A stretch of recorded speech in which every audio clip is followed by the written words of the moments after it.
26 नवंबर 2008 की वो शाम भी बाकी दिनों की तरह थी।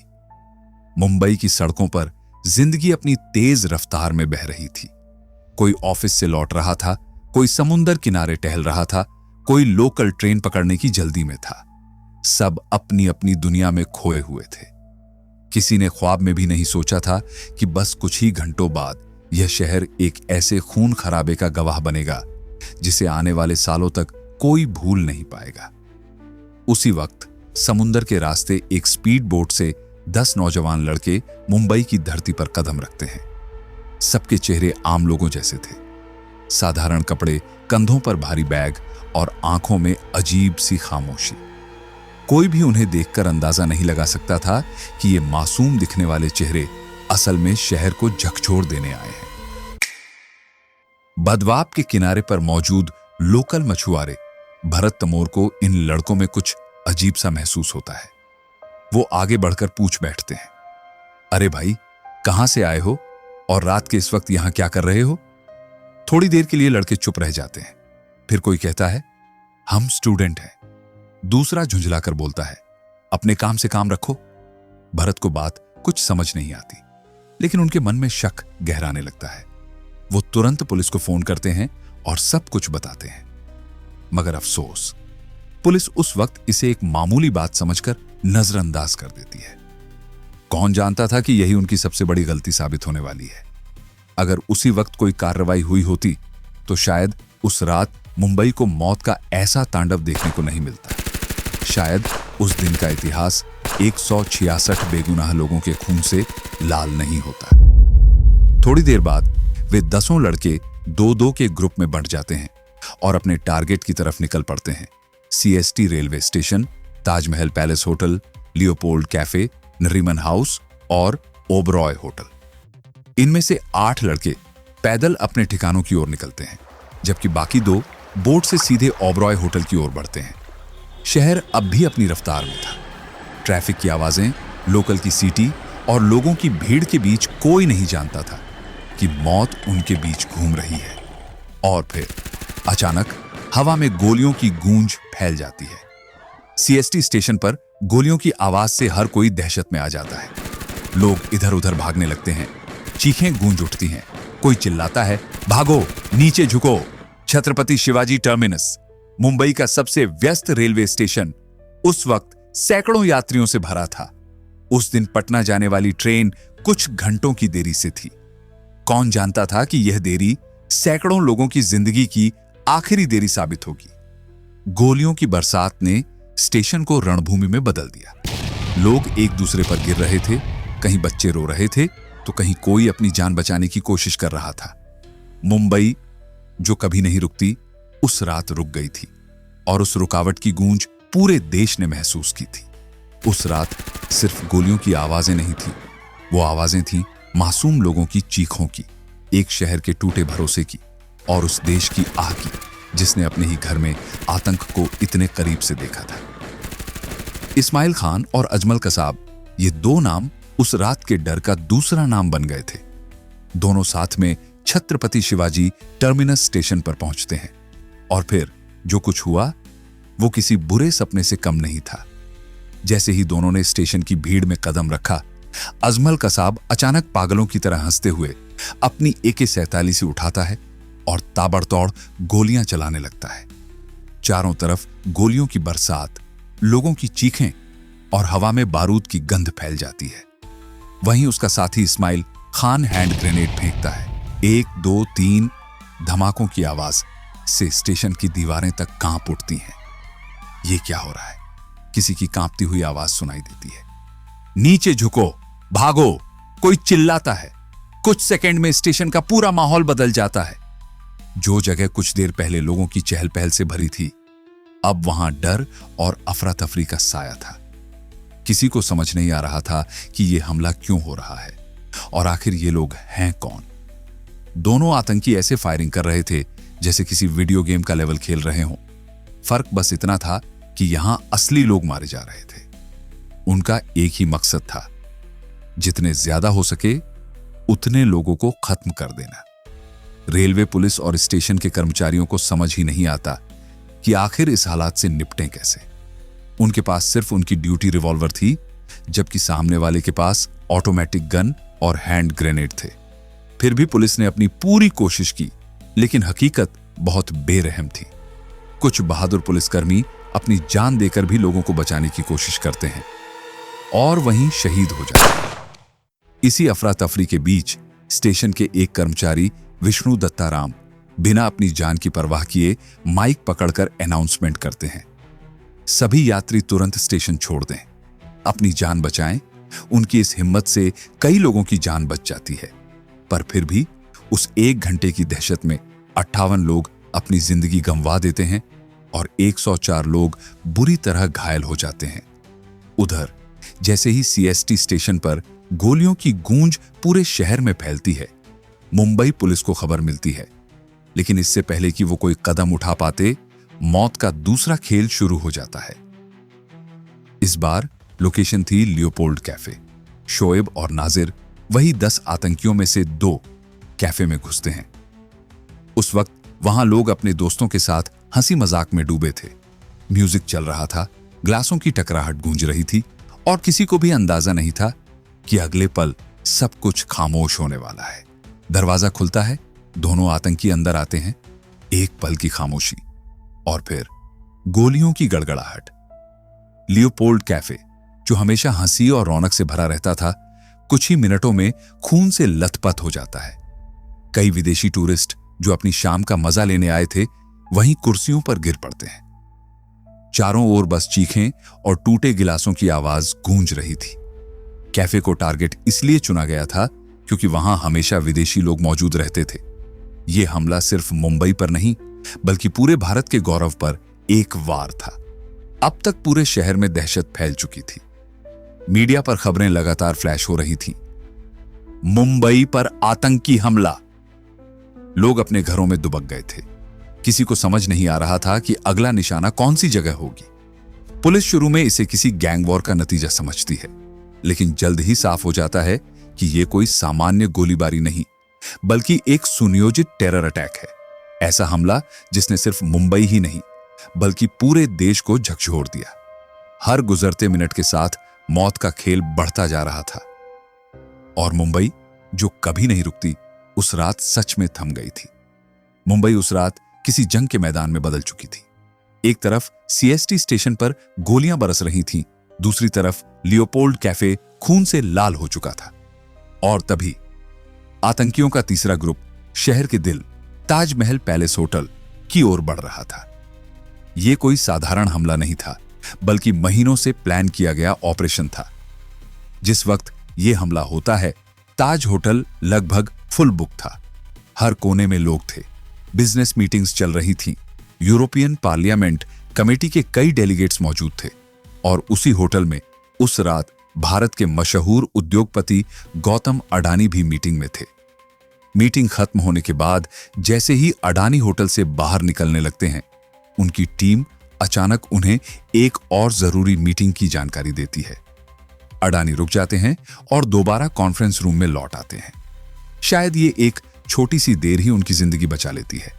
उसी वक्त होटल के मेन एंट्रेंस पर 2 आतंकवादी, हाफिज और जावेद, अपने हथियारों के साथ अंदर दाखिल होते हैं। मेन गेट पर तैनात सिक्योरिटी गार्ड्स को वो सबसे पहले मार गिराते हैं। जैसे ही दरवाजे के भीतर कदम पड़ते हैं, गोलियों की तड़तड़ाहट और धमाकों की गूंज से पूरा ताज होटल दहल उठता है। कांच की दीवारें टूटती हैं, फर्श पर खून फैलने लगता है और कुछ ही मिनटों में होटल का शाही माहौल दहशत में बदल जाता है। गो गो फायर! आतंकी चिल्लाते हुए गोलियां बरसाने लगते हैं, फिर बिना रुके होटल के ग्राउंड फ्लोर पर मौजूद लोगों पर हमला करते हैं। जो सामने आया वो या तो मारा गया या फिर बंधक बना लिया गया। उसी अफरा तफरी में अडानी की टीम उन्हें जल्दी से होटल की किचन के रास्ते बेसमेंट में ले जाती है। वहां वे पूरी रात छुपे रहते हैं। अगले दिन सुबह मार्कोस कमांडो उन्हें सुरक्षित बाहर निकालते हैं, लेकिन अडानी की तरह किस्मत हर किसी के साथ नहीं थी। होटल के अंदर सैकड़ों लोग फंसे हुए थे। भारतीय, विदेशी, कर्मचारी, मेहमान, सबकी जान खतरे में थी। दोनों आतंकी लगातार मंजिल दर मंजिल ऊपर बढ़ते जा रहे थे और रास्ते में जो भी मिला उस पर गोलियां बरसा देते। पुलिस और सुरक्षा बल होटल के दूसरे गेट्स से कई लोगों को बाहर निकालने में कामयाब होते हैं, लेकिन अंदर की स्थिति हर पल और भयावह होती जा रही थी। कई लोग खिड़कियों के शीशे तोड़कर बेडशीट्स और पर्दों के सहारे नीचे उतरने की कोशिश करते हैं। किसी के हाथ कांप रहे थे, किसी की आंखों में सिर्फ डर था, बस किसी तरह जिंदा बच जाए। आतंकियों का असली इरादा किसी बड़े बिजनेसमैन या विदेशी डेलीगेट को बंधक बनाना था, ताकि वो भारत सरकार पर दबाव डाल सके। इसी मकसद से दोनों सबसे पहले होटल के 5वें फ्लोर की ओर बढ़ते हैं, क्योंकि वहीं बिजनेस सेंटर था। उन्हें लगा कि यहाँ कोई बड़ी हस्ती जरूर मिलेगी, लेकिन वहां उन्हें कोई नहीं मिलता। गुस्से में दोनों फिर 6ठे फ्लोर पर चढ़ जाते हैं। अब उन्हें अपने ऑपरेशन को कंट्रोल करने के लिए एक ठिकाना चाहिए था। उनकी नजर एक कमरे पर पड़ती है, रूम नंबर 520। दरवाजा अंदर से बंद था। वे कई बार खटखटाते हैं, पर कोई जवाब नहीं आता। खोल दरवाजा, उनमें से एक चिल्लाता है। कुछ सेकंड की खामोशी, फिर गुस्से में गन उठाकर वो दरवाजे पर फायर करते हैं और दोनों अंदर घुस जाते हैं। कमरे में कॉर्पोरेशन बैंक के पूर्व चेयरमैन के आर रामामूर्ति मौजूद थे। उन्हें होटल में मची गोलीबारी और चीख पुकार से पहले ही अंदाजा हो गया था कि बाहर कुछ भयानक चल रहा है। उन्होंने दरवाजा बंद किया और खुद को वॉशरूम में छिपा लिया, लेकिन जैसे ही दरवाजा टूटा, उनकी धड़कनें तेज हो गईं। कौन है अंदर? आतंकी चिल्लाए। कुछ ही पल में वो वॉशरूम तक पहुंच गए और वहां रामामूर्ति को छुपा हुआ पाते हैं। उन पर बंदूक तानते हुए उनमें से एक बोला, मार दें इसे। दूसरा बोला, नहीं, जिंदा चाहिए, काम आएगा। रामामूर्ति को मारने के बजाय वो दोनों उन्हें वहीं बंधक बना लेते हैं। अब ताज होटल के भीतर सिर्फ गोलियों की गूंज नहीं थी, वहां डर, सन्नाटा और मौत के बीच सांसें ले रहे कुछ लोग थे, जो बस एक ही दुआ मांग रहे थे, कहीं से तो कोई हमें बचा ले। मुंबई की वो खौफनाक रात जब ताज होटल पर गोलियों की बौछार हो रही थी, तभी शहर के दूसरे कोनों में भी मौत ने अपना खेल शुरू कर दिया था। विले पार्ले और वाड़ी बंदर की सड़कों पर दौड़ती 2 टैक्सियां अचानक कान फाड़ देने वाले धमाके के साथ उड़ जाती हैं। कुछ ही सेकंड में आसमान धुएं से भर उठता है। टैक्सियों में बैठे सारे लोग पल भर में राख बन जाते हैं। धमाके की ताकत इतनी भयानक थी कि आसपास की इमारतें हिल उठी। उस आग की लपटों में भी न जाने कितनी मासूम जानें झुलस गईं। इन टैक्सियों में बम लगाने का काम भी उन्हीं 10 आतंकियों में से कुछ ने किया था, जो उस रात मुंबई को नर्क बनाने निकले थे। उनका मकसद सिर्फ भीड़ भाड़ वाली जगहों को निशाना बनाना नहीं था, बल्कि वे उन टैक्सियों में भी बम फिट कर रहे थे जिनसे खुद सफर कर रहे थे। ड्राइवरों को बातों में उलझाकर वे बड़ी चालाकी से बम लगा देते और अगले मोड़ पर उतर जाते। फिर कुछ ही मिनटों में पूरी टैक्सी और उसके आसपास का इलाका खामोशी में बदल जाता। ताज होटल में इस वक्त 2 आतंकी 6ठी मंजिल पर अपना कंट्रोल रूम बना चुके थे। तभी उनके 2 साथी नाजिर और शोएब भी होटल पहुंच जाते हैं। जैसे ही वो अंदर दाखिल होते हैं, पागलों की तरह गोलियां चलाने लगते हैं। भागो, सबको मार दो, उनमें से एक चिल्लाता है। कुछ ही मिनटों में दर्जनों लोग जमीन पर गिर चुके होते हैं। फिर वे 4 लोगों को बंधक बनाते हैं और रूम नंबर 520 में घुस जाते हैं। अब इस कमरे में 4 आतंकी और 5 बंधक कैद थे। कमरे के अंदर एक आतंकी किसी अज्ञात कॉलर से फोन पर लगातार बात कर रहा था। आगे का प्लान क्या है, वो पूछता है। दूसरा बंधकों के पहचान पत्र देखकर चिल्लाता है, इनमें कोई बड़ा आदमी नहीं है। गुस्से में वो चादरों और पर्दों में आग लगा देता है और दरवाजा बाहर से बंद कर देता है। कमरे में धुआं भरने लगता है और बंधकों का दम घुटने लगता है, पर हिम्मत नहीं टूटती। वे एक दूसरे की मदद से बेडशीट्स को रस्सी बनाते हैं और खिड़की से नीचे उतरकर अपनी जान बचा लेते हैं। उन 5 ने मौत को धोखा दिया, लेकिन ताज होटल में अब तक 31 जिंदगियां खत्म हो चुकी थीं। शहर के दूसरे छोर पर आतंकियों का चौथा ग्रुप नाजिर और बाबर इमरान नरीमन हाउस में घुस चुका था। 5 मंजिला ये बिल्डिंग एक यहूदी धार्मिक संगठन की थी, जिसे 2 साल पहले खरीदा गया था। यहां रब्बी गैब्रियल होल्सबर्ग, उनकी पत्नी रिवका और छोटा बेटा मोशे रहते थे। आतंकियों का मकसद इस बार सिर्फ हत्या नहीं, बल्कि एक राजनीतिक दबाव बनाना था। वे सोच रहे थे कि अगर कुछ इजरायली नागरिकों को बंधक बना लिया जाए तो इजराइल भारत पर अपने नागरिकों को बचाने का दबाव डालेगा। इजराइल को फोन लगाओ, उन्हें बोलो हमारे बंदी छोड़ो। आतंकी चिल्लाता है, लेकिन जब कोई बात नहीं बनती तो उनका गुस्सा खून में बदल जाता है। गैब्रियल, उनकी गर्भवती पत्नी और 8 और लोगों को बेरहमी से मार डाला जाता है। उधर सीएसटी स्टेशन, लियोपोल्ड कैफे, ताज होटल, नरीमन हाउस और टैक्सी धमाके, हर जगह अफरा तफरी मची थी। तभी शहर के एक और कोने में आतंकियों की 5वीं टीम अब्दुल रहमान और फहदुल्ला समंदर के रास्ते ओबराय होटल तक पहुंचती है। बोट किनारे लगाकर दोनों होटल की लॉबी में दाखिल होते हैं और अंधाधुंध फायरिंग शुरू कर देते हैं। गोलियों की आवाज से पूरा होटल दहशत में डूब जाता है। लोग जान बचाने के लिए दौड़ पड़ते हैं। वहीं होटल के 2 स्टाफ मेंबर जॉर्डन और प्रदीप आतंकियों के हाथ लगते हैं। फर्नीचर पर शराब डालो और आग लगाओ, आतंकी जॉर्डन पर बंदूक तानते हुए कहता है।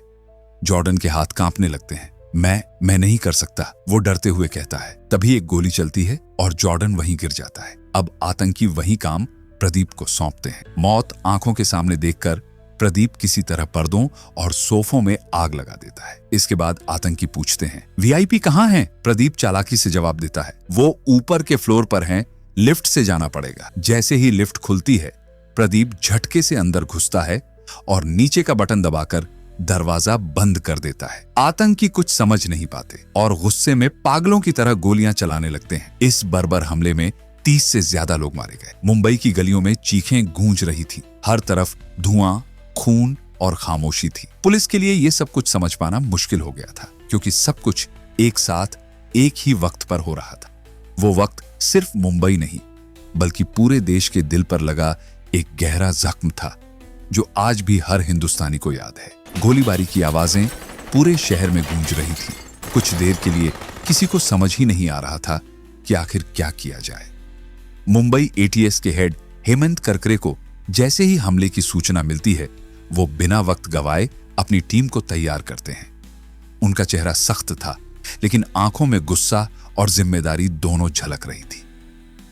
चलो, अब वक्त आ गया है, वो धीरे से कहते हैं और अपनी बुलेट प्रूफ जैकेट पहनते हैं। सबसे पहले वो अपनी टीम के साथ सीएसटी स्टेशन पहुंचते हैं, लेकिन वहां तक पहुंचते पहुंचते जमीन पहले ही खून से लाल हो चुकी थी।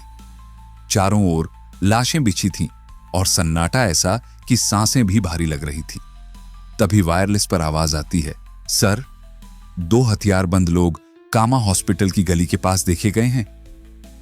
बस इतना सुनना था कि करकरे तुरंत गाड़ी स्टार्ट कराते हैं। गाड़ी में उनके साथ एसीपी अशोक कामटे, इंस्पेक्टर विजय सालस्कर, हेड कांस्टेबल अरुण जाधव और 3 सिपाही थे। जैसे ही उनकी जीप कामा हॉस्पिटल की गली के पास पहुंचती है, सामने से 2 परछाइयां उभरती हैं, कसाब और स्माइल। बिना एक पल गंवाए दोनों अपनी AK-47 से ताबड़तोड़ गोलियां बरसाने लगते हैं। गाड़ी पर एक के बाद एक मैगजीन खाली हो जाती है। गोली चलाओ, करकरे चिल्लाते हैं और पलटकर जवाबी फायर करते हैं, मगर आतंकी पूरी तैयारी में थे।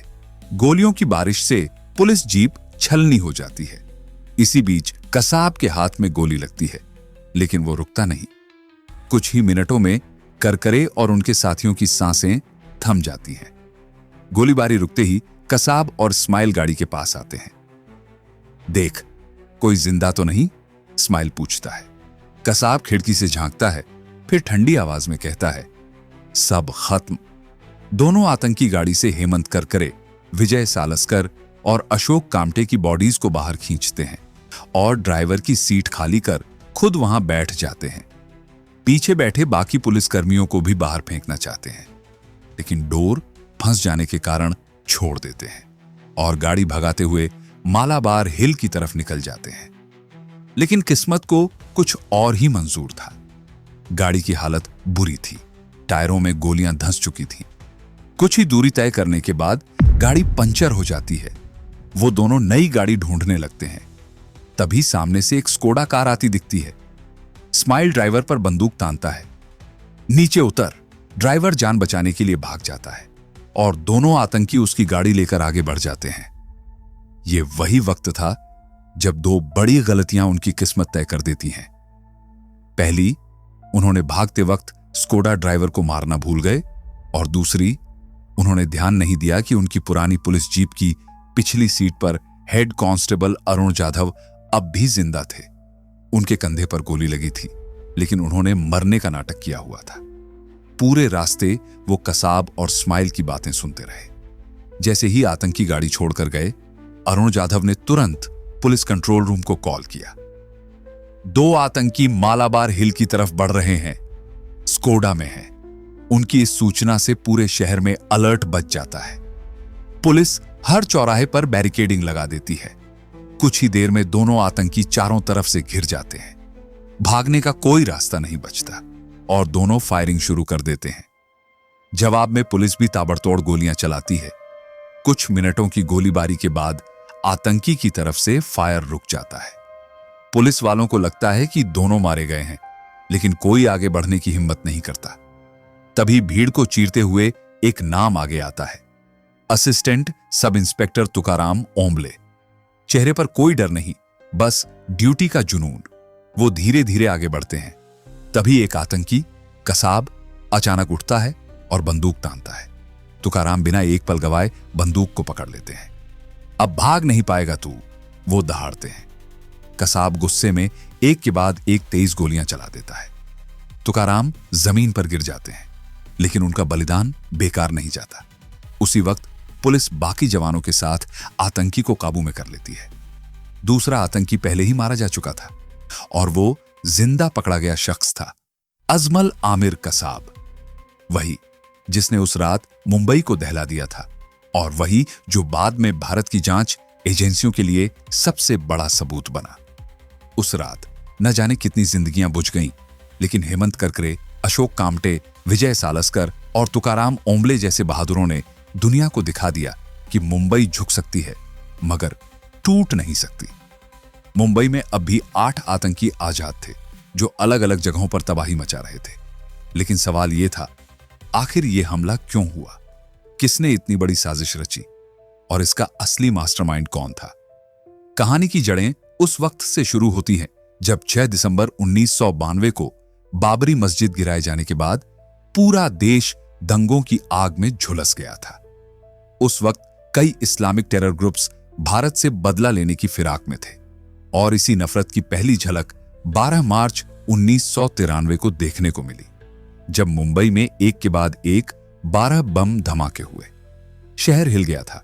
257 लोगों की मौत और 1000 से ज्यादा घायल। जांच में पता चला कि धमाकों में इस्तेमाल हुआ RDX समुद्र के रास्ते मुंबई लाया गया था। इसके बाद कोस्ट गार्ड और नेवी ने समुद्र की सिक्योरिटी टाइट कर दी। हेलीकॉप्टर, शिप्स, हर कोने पर पेट्रोलिंग शुरू हुई। लेकिन अचानक साल 2006 में नेवी ने बिना किसी बड़ी वजह के ये पेट्रोलिंग रोक दी और बस यहीं से पाकिस्तान में बैठे कुछ लोग मुस्कुरा उठे। उन्हें लग गया अब वक्त आ गया है भारत को फिर से झकझोरने का। उधर पाकिस्तान में लश्कर ए तैयबा का लीडर हाफिज सईद पहले से ही एक बड़ा अटैक प्लान कर रहा था। वो चाहता था ऐसा हमला जो न सिर्फ भारत को बल्कि पूरी दुनिया को हिला दे। पहले भी उसने कई हमले करवाए थे, लेकिन इस बार वो कुछ अलग और बड़ा चाहता था। तभी उसकी मुलाकात होती है एक ऐसे आदमी से जो उसकी साजिश को अंतरराष्ट्रीय रूप दे सकता था, दाऊद सैयद गिलानी। दाऊद अमेरिका में रहता था, ड्रग्स का बिजनेस करता था और कई बार जेल भी जा चुका था। उसके पिता सैयद सलीम गिलानी पाकिस्तानी डिप्लोमेट थे और मां एलिस सेरिल हेडली अमेरिकन। इसी वजह से दाऊद दिखने में बिल्कुल किसी विदेशी की तरह लगता था। गोरा चेहरा, अंग्रेजी लहजा और अमेरिकी पासपोर्ट। हाफिज सईद ने पहली ही मुलाकात में पहचान लिया, इस आदमी का इस्तेमाल किया जा सकता है। साल 2001 से दोनों की बातचीत शुरू होती है। फिर 2002 में हाफिज दाऊद को दावत के बहाने पाकिस्तान बुलाता है। वहां दोनों की मुलाकात एक पुराने हवेली नुमा ठिकाने पर होती है। हाफिज मेज पर नक्शे फैलाते हुए कहता है, हमें यह लड़ाई सिर्फ बंदूकों से नहीं, दिमाग से जीतनी है। यह जंग कश्मीर के लिए है, लेकिन इसकी गूंज पूरी दुनिया में सुनाई देनी चाहिए। दाऊद कुछ पल चुप रहता है, फिर मुस्कुराकर जवाब देता है, मैं तैयार हूं, बस बताइए कब शुरू करें। यहीं से दाऊद का नया जन्म शुरू होता है। उसे पाकिस्तान में कई महीनों तक ट्रेनिंग दी जाती है। सर्वे, रिकॉन, नेटवर्किंग सब कुछ सिखाया जाता है। धीरे धीरे वो लश्कर ए तैयबा के फॉरेन रिक्रूटमेंट विंग का हिस्सा बन जाता है और फिर एक दिन हाफिज उसे अपने असली प्लान के बारे में बताता है। अब वक्त कश्मीर का नहीं, मुंबई का है। हाफिज कहता है, हमें ऐसा वार करना है जो हर न्यूज चैनल की हेडलाइन बन जाए। लेकिन इसके लिए दाऊद को अपनी पहचान बदलनी थी। हाफिज और आईएसआई मिलकर उसकी नई जिंदगी तैयार करते हैं। उसे कहा जाता है कि वो वापस अमेरिका जाए और अपनी मां के नाम का इस्तेमाल करके अपनी पहचान बदल दे। और यहीं से दाऊद सैयद गिलानी बन जाता है डेविड कोलमैन हेडली, एक ऐसा नाम जो आने वाले वक्त में भारत की सबसे बड़ी त्रासदी की जड़ बनने वाला था। अब उसके पास था एक अमेरिकी पासपोर्ट, नई पहचान और दुनिया को झूठा चेहरा दिखाने की आजादी। और हाफिज सईद जानता था उसकी ये चाल भारत पर सबसे गहरा वार साबित होगी। डेविड हेडली बन चुके दाऊद सैयद गिलानी को मुंबई की तह तक पहुंचने के लिए बार बार यहां आना पड़ना जरूरी था। हर उस जगह की नाप तोलकर जानकारियां इकट्ठा करनी थीं जिन्हें निशाना बनाया जाना था। इसलिए उसने अपने पुराने स्कूल फ्रेंड तहाव्वर हुसैन राणा से हाथ मिलाया। तहाव्वर, जो पहले पाकिस्तान आर्मी में डॉक्टर था और फिर एक कनाडाई महिला से शादी करके साल 1997 में कनाडा चला गया था, वहां वीजा कंसल्टेंसी चलाता था। दाऊद और तहाव्वर ने मिलकर एक चालाक योजना बनाई। तहाव्वर की वीजा कंसल्टेंसी की मुंबई में एक शाखा खोल दी गई ताकि दाऊद को बार बार वीजा या ठहरने की दिक्कत ना हो और वह आसानी से भारत आ जा सके। उस नए चेहरे और अमेरिकी पासपोर्ट की वजह से मुंबई में किसी को शक तक नहीं उठता। डेविड की तरह दिखने वाला आदमी आराम से घूमता, निरीक्षण करता और वापस पाकिस्तान को हर जगह की विस्तृत रिपोर्ट भेज देता। समुद्री रास्तों, किनारों और भीड़-भाड़ वाली जगहों पर किस तरह हमला किया जा सकता है, हर पॉइंट की डिटेल लश्कर ए तैयबा तक पहुंचती रही। वहीं पाकिस्तान में हाफिज सईद हर नई जानकारी के साथ अपने बड़े प्लान को पक्का करता गया। पर हमला अकेले शब्दों का खेल नहीं था। उसे अंजाम देने के लिए चौखटा, प्रशिक्षित लड़कों की जरूरत थी। इस काम की जिम्मेदारी हाफिज ने जकी उर रहमान लखवी को दी। लखवी ने अपने नेटवर्क में और कुछ साथियों जरार शाह और अब्बू काफाम आजा जैसे लोगों को शामिल किया और नौजवानों की भर्ती शुरू कर दी। उनकी टारगेटिंग साफ थी, ऐसे लड़के जो घर से भागे हों या जिनकी अभी शादी न हुई हो, ताकि पीछे कोई बांधे ना और आसानी से उन्हें मजलिस और जिहाद के नारे के पीछे ब्रेन वॉश किया जा सके। चुन छन कर लगभग 32 लड़कों को चुना गया। शुरुआत में सभी को बताया गया कि उन्हें कश्मीर के लिए चुना गया है। धर्म और देशभक्ति के बैनर तले उन्हें मोड़ दिया गया। कट्टरता की चाशनी में ये नौजवान ट्रेनिंग के लिए जाते रहे और खुद को खास मिशन के लिए समर्पित कर देते। ट्रेनिंग को 3 फेज में बांटा गया: दौरा ए अम्मा, दौरा ए सफा और दौरा ए खासा। पहले 2 फेज में खाने पीने, नमाज और बुनियादी हथियारबाजी पर कंट्रोल रखा गया। लेकिन दौरा ए खासा में सभी को सख्ती से 60 घंटों तक भूखे पहाड़ों पर घिसा गया। फिजिकल ब्रेकडाउन तक ले जाने वाली ट्रेनिंग, ताकि कमजोर खड़े न रह सकें। कई लड़के बीच में ही हार मानकर भाग गए। जो टिके केवल 15 बचे। फिर उन 15 को दौरा ए रिबात नाम की इंटेलिजेंस ट्रेनिंग दी गई। नक्शे पढ़ना, कैमरे नहीं पढ़ने देना, सैटेलाइट फोन का इस्तेमाल और नेटवर्क में छिपना छिपाना। अगस्त 2008 आते आते निर्णय लिया गया, 10 सबसे भरोसेमंद लड़के चुने जाएंगे। चयन के बाद उन्हें 2-2 में 5 ग्रुप्स में बांटा गया। हर एक को लड़ने फिरने के साधन दिए गए: युद्ध सामग्री, सैटेलाइट फोन, नक्शे और कुछ नकद। यह सब योजनाबद्ध, धैर्यपूर्वक और ठंडे दिमाग से किया गया था। एक ऐसा जाल जो कई लोगों की जिंदगियों तक घटित करने के लिए बुन गया था। तैयार हो? किसी ने पूछा। हां, जवाब आया। आवाज में न अरमान न पछतावा, सिर्फ हुक्म के लिए बनी खामोशी। साल 2008 27 सितंबर की तारीख थी। वो दिन जब मुंबई पर हमला करने की आखिरी प्लानिंग तय कर दी गई। कराची में बैठे लश्कर ए तैयबा के ठिकाने पर सभी ट्रेन किए गए लड़कों को बुलाया गया था। हवा में एक अलग ही तनाव था। सब कुछ तय था। लेकिन ठीक उसी वक्त दिल्ली में हुए लगातार 5 बम धमाकों ने पूरे भारत को हिला दिया। सुरक्षा एजेंसियों ने रेड अलर्ट जारी कर दिया था, खासकर दिल्ली और मुंबई जैसे बड़े शहरों में। जगह जगह छापेमारी शुरू हो गई थी। हालात देखकर लश्कर की लीडरशिप ने एक बड़ा फैसला लिया: हमला रोक दो, वक्त ठीक नहीं है।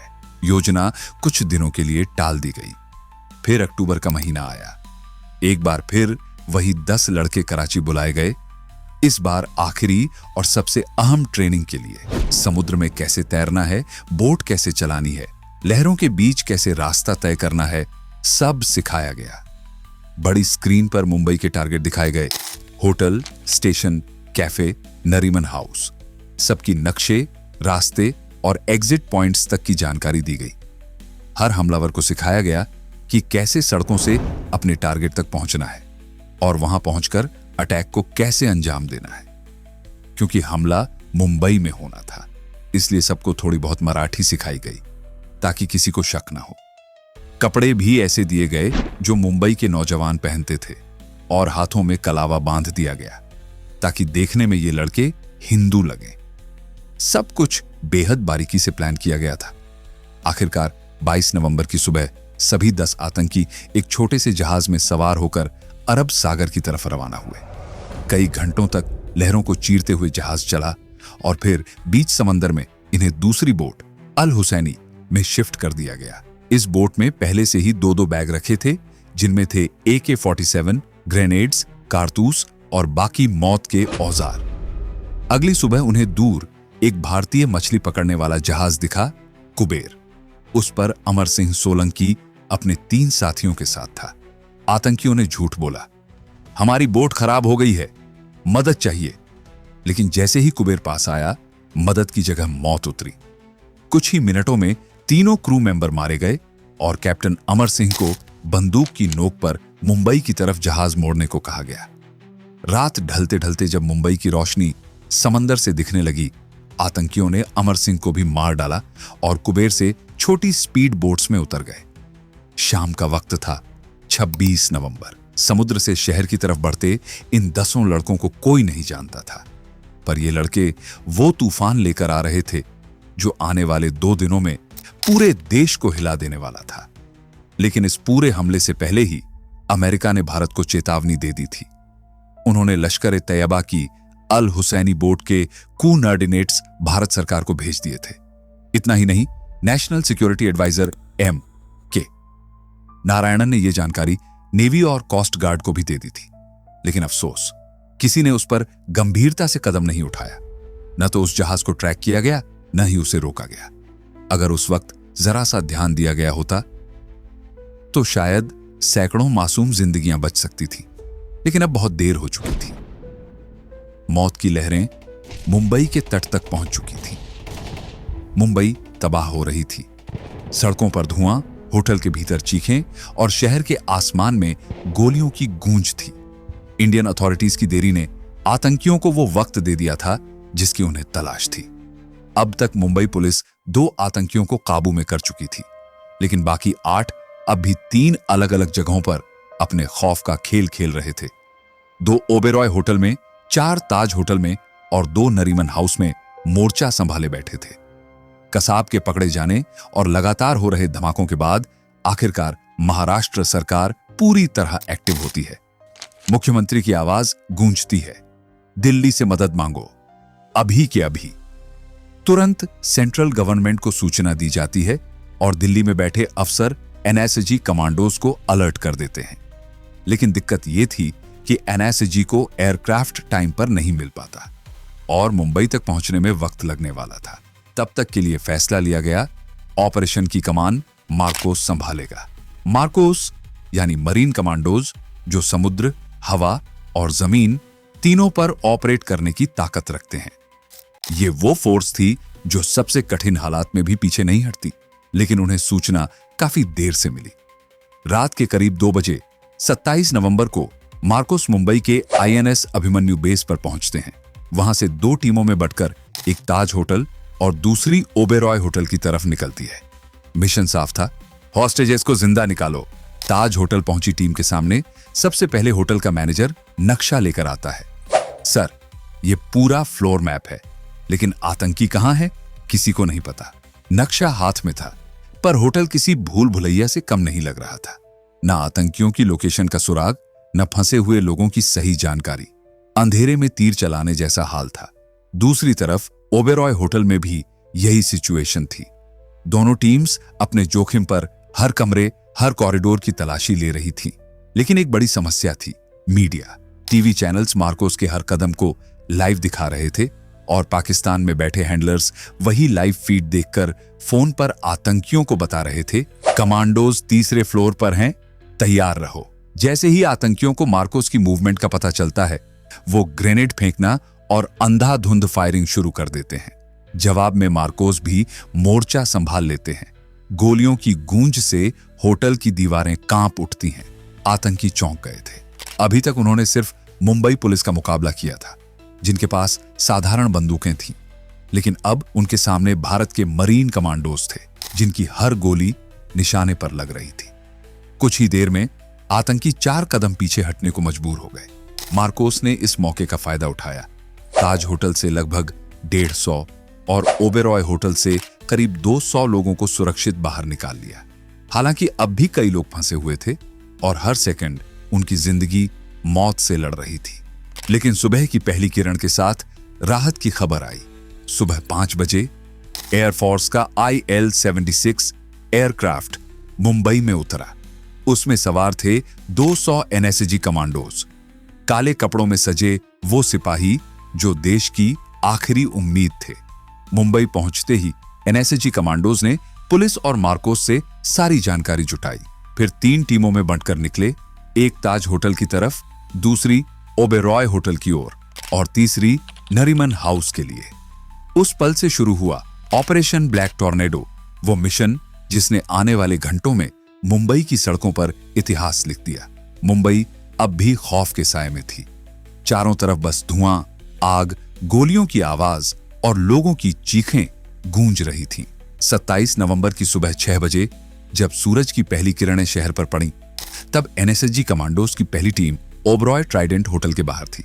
उस मिशन की कमान थी कर्नल BS राठी के हाथों में और उनके साथ थे लेफ्टिनेंट कर्नल RK शर्मा और मेजर B भारत। कमांडोज बिना एक पल गवाए होटल के अंदर दाखिल हुए। उन्हें न आतंकियों की सही लोकेशन पता थी, न बंधकों की। बस एक ही बात थी दिमाग में, हर हाल में सबको जिंदा निकालना है। कमांडोज मंजिल दर मंजिल ऊपर बढ़ते गए। जैसे ही वे 19वें फ्लोर पर पहुंचे, अचानक गोलियों की बौछार शुरू हो गई। साथ ही ग्रेनेड्स फेंककर आतंकियों ने पूरे फ्लोर को आग और धुएं में बदल दिया। कमांडोज ने मास्क पहना, आंखों से धुआं हटाया और उसी आग के बीच आगे बढ़ते गए। इधर ताज होटल की स्थिति तो और भी डरावनी थी। वहां 4 आतंकी थे जिन्होंने पूरे होटल को जला डाला था। आग की लपटें दीवारों से चिपकी हुई थीं और हर मंजिल पर बस धुआं ही धुआं था। उस ऑपरेशन की अगुवाई कर रहे थे कर्नल सुनील शेरण, जिनके साथ थे मेजर संजय खंडवाल और मेजर संदीप उन्नीकृष्णन, वो नाम जो बाद में इस देश की वीरता की पहचान बन गया। संदीप और उनकी टीम ने होटल की सेंट्रल स्टेयरकेस से ऊपर चढ़ने का प्लान बनाया। जैसे ही वो ऊपर बढ़े, आतंकियों ने अंधाधुंध फायरिंग शुरू कर दी। गोलियों की बौछार में कमांडो सुनील कुमार 14 घायल हो गए। इससे पहले कि आतंकी दोबारा हमला करते, संदीप उन्नीकृष्णन आगे बढ़े और पीछे मुड़कर बोले, पीछे मत आना, मैं संभाल लूंगा। ये उनके आखिरी शब्द थे। अकेले संदीप उन 4 आतंकियों से भिड़ गए। ताबड़तोड़ गोलियां चलीं और होटल की दीवारें कांप उठी। उन्होंने आतंकियों को वसाबी रेस्टोरेंट की तरफ खदेड़ दिया। लेकिन इस जंग में वो खुद भी गंभीर रूप से घायल हो गए। कुछ ही देर बाद संदीप उन्नीकृष्णन ने वहीं अपनी आखिरी सांस ली। उधर शाम के करीब 5:30 बजे तीसरी NSG टीम नरीमन हाउस के पास पहुंची, पर अंदर घुसना नामुमकिन था। हर एंट्री पॉइंट हथगोले से तबाह था। तब फैसला हुआ, ऊपर से घुसेंगे। अगली सुबह 7:30 बजे हेलीकॉप्टर से कमांडोज को छत पर एयर ड्रॉप किया गया। लेकिन मीडिया हर मूवमेंट लाइव दिखा रहा था। पाकिस्तान में बैठे हैंडलर्स टीवी पर सब देख रहे थे और फोन से आतंकियों को हर अपडेट भेज रहे थे। जैसे ही कमांडोज छत पर उतरे, आतंकियों ने उन पर ग्रेनेड फेंके। इस हमले में कमांडो गजेंद्र सिंह बिष्ट शहीद हो गए। अब गुस्सा खौल रहा था। अपने साथियों की शहादत का बदला लेने के लिए कमांडोज ने प्लान बदला। मेजर संदीप सेन ने आतंकियों की लोकेशन ट्रैक की और कमरे में 2 हथगोले फेंके। धमाका इतना जोरदार था कि एक आतंकी मौके पर ही जलकर राख हो गया। दूसरे को पकड़ने का सवाल ही नहीं उठा। कुछ देर बाद वो भी मारा गया।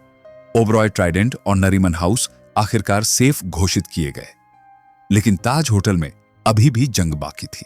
एनएसजी चीफ जेके दत्त ने अपने कमांडोज से कहा, मेजर संदीप का बदला अब ताज की दीवारें देखेंगी। कमांडोज ने होटल के हर कोने को खंगालना शुरू किया। तभी वसाबी रेस्टोरेंट से फिर गोलीबारी की आवाज आई। बिना वक्त गंवाए कमांडोज ने कई हथगोले अंदर फेंके। धुआं फैला, लपटें उठी और जैसे ही आतंकी बाहर भागे, कमांडोज ने चारों को गोलियों से छलनी कर दिया। 29 नवंबर की सुबह 8 बजे तक ताज होटल भी आतंकियों से मुक्त हो गया। 10 में से 9 आतंकी मारे जा चुके थे और एक अजमल आमिर कसाब जिंदा पकड़ा गया। 60 घंटे चली यह जंग आखिर खत्म हुई। मुंबई ने राहत की सांस तो ली, लेकिन उस सांस में अब भी धुआं था। 166 बेगुनाह मारे गए, 300 से ज्यादा घायल हुए और पूरा देश सदमे में था। इस हमले ने भारत की सुरक्षा व्यवस्था को हिला दिया। महाराष्ट्र के मुख्यमंत्री Vilasrao Deshmukh, deputy CM R Patil और गृहमंत्री शिवराज पाटिल ने इस्तीफा दे दिया। बॉलीवुड की शूटिंग्स रुक गईं, क्रिकेट सीरीज रद्द हो गई और पूरा देश बस एक ही सवाल पूछ रहा था, कब तक? भारत ने बदले की बात तो नहीं की, लेकिन सबक जरूर लिया। 31 दिसंबर 2008 को भारत सरकार ने नेशनल इन्वेस्टिगेशन एजेंसी NIA बनाई, ताकि कोई भी आतंकी साजिश दोबारा इतनी आसानी से कामयाब न हो। NSG के नए सेंटर्स मुंबई, चेन्नई और कोलकाता में खोले गए, ताकि कमांडोज बिना देरी के किसी भी हमले का जवाब दे सके। कसाब का ट्रायल सालों चला। अदालत में वो अपनी जान की भीख मांगता रहा, लेकिन हेड कांस्टेबल अरुण जाधव की गवाही ने उसकी किस्मत तय कर दी। 2010 में उसे मौत की सजा सुनाई गई और 21 नवंबर 2012 को पुणे की जेल में उसे फांसी दे दी गई। आखिरकार उस रात के सभी साए मिट गए, लेकिन उन गोलियों की गूंज, वो चीखें और वो आग आज भी इस मुल्क के दिल में दर्ज है। और जैसा रिवीलिंग आइज हमेशा कहता है, कुछ कहानियां खत्म नहीं होती, वो बस हमें याद दिलाती हैं कि देश की नींद किसी के जागे रहने की कीमत पर मिलती है। जय हिंद।